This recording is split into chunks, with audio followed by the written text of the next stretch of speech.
يا صلاة النبي يا صلاة النبي، ده انت يا اختي فنجانك حلوة قوي قوي يا ست منيرة. صحيح والنبي يا ست روحية. صلاة النبي احسن. طب ده انا عمري ما قريت فنجان بالشكل ده ابدا يا اختي. ده ايه السعد والهنا ده كله يا اخواتي؟ سعد وهنا ايه يا ست روحية؟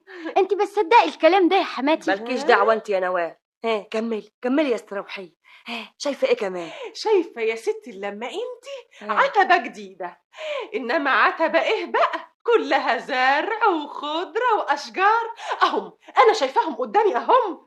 انتي والله اعلم يا ست منيرة هتعزلي من البيت ده. يسلم بقك يا ست روحية. اعزل اروح فين؟ الشقة الجديدة اللي في الأميرية. ابدا، ده بعدك. انت متفقة وياها ولا ايه يا ست روحية؟ متفقة على ايه يا اختي؟ الله، هو انتوا هتعزلوا صحيح؟ ايوه هنعزل. لا مش هنعزل، واذا كنت فاكرة انك هتتحكمي فيا تبقي غلطانة. الحكاية ما وصلتش للتحكم يا حماتي، لكن ايه؟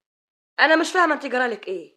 من ساعة ما جوزك قدم طلب يحجز شقة في مساكن الأميرية ورست عليه القرعة وانت ما فيش في مخك إلا العزال، زي ما نكون خلاص ماضينا العقد وانتهينا.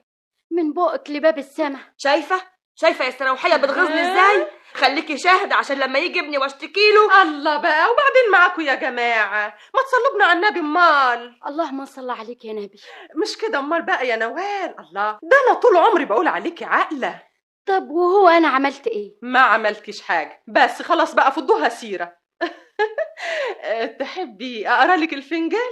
لا انا راضية باسمة ربنا. امال مش راضية ليه بالبيت اللي انت عايشة فيه؟ علشان عاوزة ابني يتربى في حتة كويسة. ابنك ده ايه يا اختي؟ انت بتفكري في ابنك من دلوقتي؟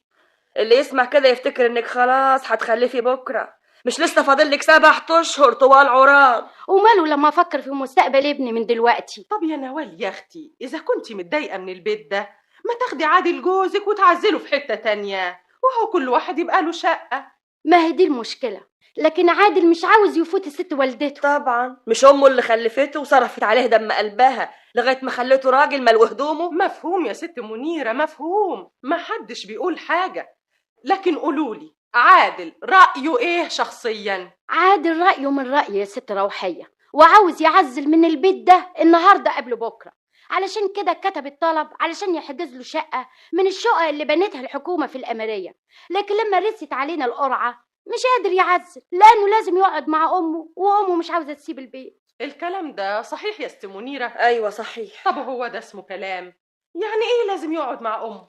هو مش راجل وله رأي؟ لا لا لا، اسمحي لي يا ست منيرة، ابنك ده باين عليه دلوعة قوي. لا يا استروحية، ما تقوليش كده على ابني ابدا.